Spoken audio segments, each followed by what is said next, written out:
سیدنا علی المرتضیٰ رضی اللہ تعالی عنہ کی پیدائش ہوئی تو روایات میں آتا ہے کہ وہ آنکھیں نہیں کھولتے تھے۔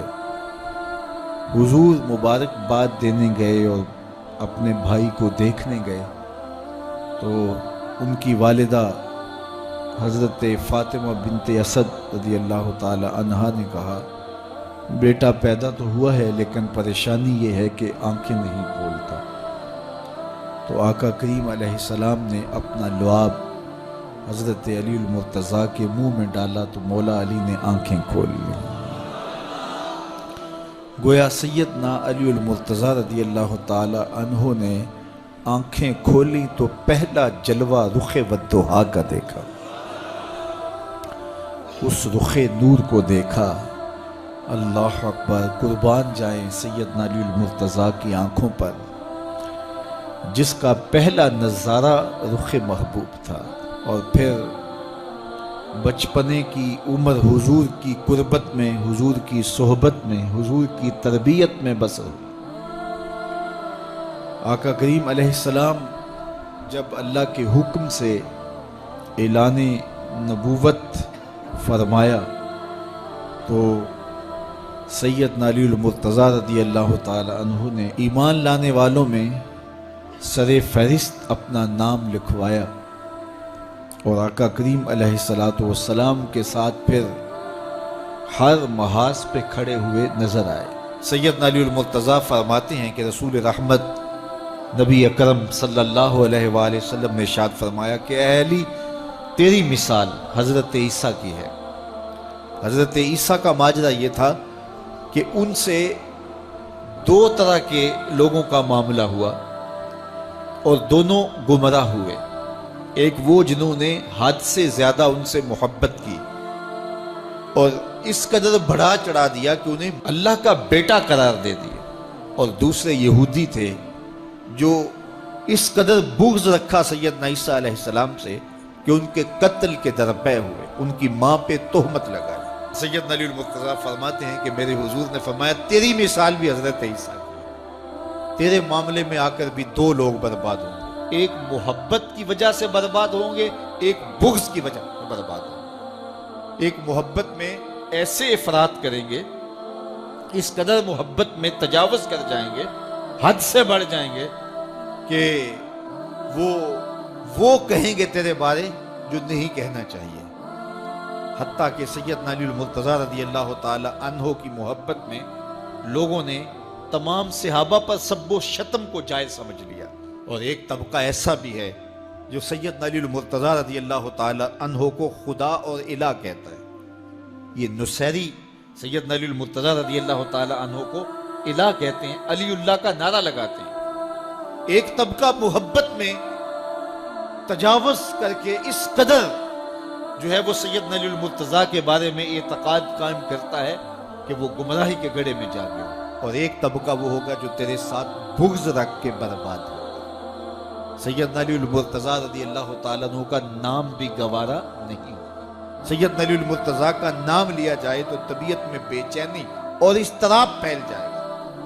اور ایک طبقہ ایسا ہے نواسب کا، نواسب باقاعدہ 10 محرم کو سیدنا علی المرتضیٰ رضی اللہ تعالی عنہ کے شہزادے کی شہادت کے دن کو عید کے طور پہ منایا کرتے ہیں۔ وہ نئے نئے کپڑے پہنتے ہیں، انواع و اقسام کے کھانے کھاتے ہیں، اور ایک دوسرے کو مبارکیں دیتے ہیں اور گلے ملتے ہیں۔ تو نواسب سیدنا علی المرتضیٰ اور خاندان نبوت کے ساتھ بغض رکھنے کی وجہ سے برباد ہوئے، اور جو نصیری اور وہ طبقات جو حضرت سیدنا علی المرتضیٰ کے ساتھ محبت کے ازدیاد میں یہاں تک جا پہنچے کہ انہیں ابن اللہ کہہ دیا، یا ان کی محبت کے اندر جلیل القدر ہستیوں پر تان و تشنیع کے تیر برسائے، تو یہ گمراہی کے گڑھے میں جا گرے۔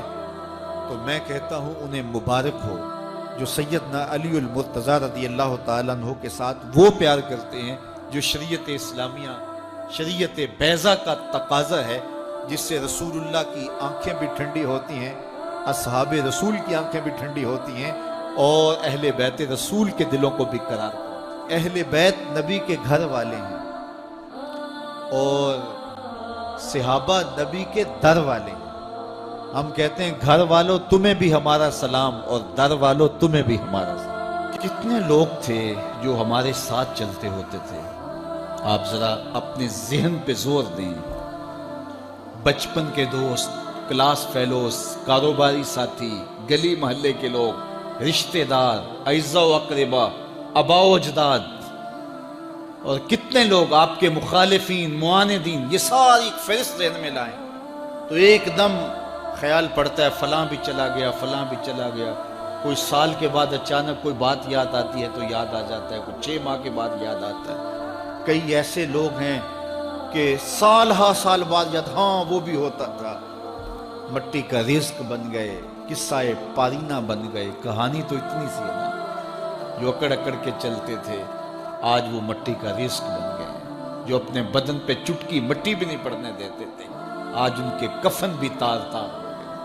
حضرت غوث اعظم فرماتے ہیں قبرستانوں میں جا کے دیکھو کیسے کیسے حسینوں کی مٹی خراب ہو رہی ہے. اللہ اکبر. بدن خاک میں مل گئے، ہڈیاں چور چور ہو گئی، ریزہ ریزہ ہو گئی. قبروں کے نشان بھی مٹ گئے، کتبے بھی ٹوٹ گئے. مٹ گیا مشتاق دل سے رنگے یاد رفتگاں. پھول مہنگے ہو گئے، قبریں پرانی. کون کسی کو یاد کرتا ہے؟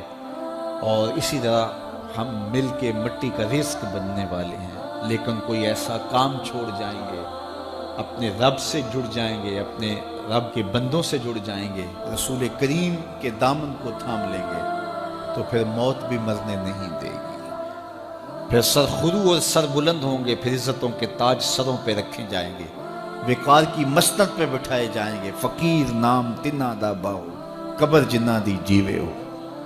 پھر قبروں پہ بھی چراغاں ہوگا جب ہم ان سے جڑ جائیں گے. تو یہ مختصر زندگی کی تمام تر لطافتوں کے حصول کے ساتھ گزرنی چاہیے. کتنے نوجوان ہیں جنہوں نے اپنی توبہ کو مؤخر کیا تھا بڑھاپے کے لیے اور آج قبرستانوں میں دفن ہیں. آپ جا کے قبرستانوں میں دیکھیں، وہ سوچتے تھے کہ ابھی تو جوانی ہے، جوانی سے لطف اندوز ہو لیں، بڑھاپے میں توبہ کر لیں گے. لیکن بڑھاپا نہیں آیا، موت آ گئی. موت تو برحق ہے، یہ تو آ کے رہنی ہے، لیکن بڑھاپا لازمی نہیں ہے کہ ضروری آئے. حضرت امام غزالی نے ایک بڑی خوبصورت بات لکھی. فرماتے ہیں معاشرے میں نظر دوڑا کے دیکھو، زیادہ بچے ہیں، زیادہ جوان ہیں یا زیادہ بوڑھے ہیں؟ تو کہا آپ کو بچے زیادہ ملیں گے. ہر گھر میں دیکھ لیجئے، بچے زیادہ ہوں گے، جوان ان سے کم ہوں گے، بوڑھے ان سے کم ہوں گے. تو اگر بوڑھے تھوڑے ہیں، جوان زیادہ ہیں، تو غزالی فرماتے ہیں پھر بات سیدھی سیدھی ہے، بڑھاپے تک کوئی کوئی پہنچتا ہے، زیادہ جوانی میں چلے جاتے ہیں. اور کہا کہ اگر جوانوں سے بچے بھی زیادہ ہیں تو پھر اس کا مطلب بھی سیدھا سیدھا ہے کہ جوانی تک سارے نہیں پہنچتے، بہت بچپن میں چلے جاتے ہیں. غرہ کس پہ، ناز کس پہ، غرور کس پہ، تکبر کس پہ؟ تو یہ مختصر زندگی جو اللہ کی امانت ہے، اس کو اللہ کے نام پہ گزارو. جو بیت گئی وہ بیت گئی، وہ تو منہا ہو گئی زندگی سے. وہ مجھے رات سے کچھ لوگ میسج بھیج رہے ہیں کہ آج 16 مارچ ہے اور آپ کا پیدائش کا دن ہے، مبارک ہو، اللہ سب کو جزا دے. لیکن میں آج اپنی چھوٹی بیٹی کو بھی کہہ رہا تھا، وہ مجھے بولی کہ ابو آپ کو مبارک ہو. تو میں نے کہا کہ آپ ہاتھ اٹھا کے اللہ کی بارگاہ میں دعا کرو کہ اللہ آپ کے باپ کے 46 سال کے گناہ معاف کر دے. یہ تو زندگی گزر گئی ہے، 46 سال میرے ہاتھ سے نکل گئے ہیں. میں الٹا بھی لٹک جاؤں تو یہ میرے ہاتھ نہیں آ سکتے. اگر میں نے اچھے گزارے ہیں تو مجھے مبارک ہو اگر قبول ہو گئے ہیں، اور اگر اچھے نہیں گزرے تو مجھے توبہ کرنی چاہیے. زندگی کی کوتاہیوں سے توبہ کرنی چاہیے. ہم سمجھتے ہیں ہم بڑے ہو رہے ہیں، حقیقت میں ہم چھوٹے ہو رہے ہیں. ہم اپنی زندگی کے اہداف طے کریں، زندگی کے مقاصد طے کریں، ساری زندگی اس کے گرد سفر کرنی چاہیے. کئی لوگ ساری زندگی گزار دیتے ہیں، ان کو ساری زندگی راستے نہیں ملتا کہ جانا کدھر. وہ کیوں؟ وَأَضَلُّ السَّبِيلَ. اللہ فرماتا وہ بھٹکے ہوئے مسافر ہوتے ہیں. اللہ سے راستہ مانگو، آہستہ چلو لیکن منزل کا تعین کر کے بڑھو. بڑھتے رہو، منزل تمہارا استقبال کرے گی. آج مشکل ہے تو کل آسانیاں ہوں گی. تو یہ زندگی تیزی کے ساتھ کٹ رہی ہے، لمحہ لمحہ میں اور آپ موت کے قریب ہو رہے ہیں. قبل اس سے کہ وہ وقت آئے کوئی حجت باقی نہ رہے، مجھے اور آپ کو اپنی آخرت کی تیاری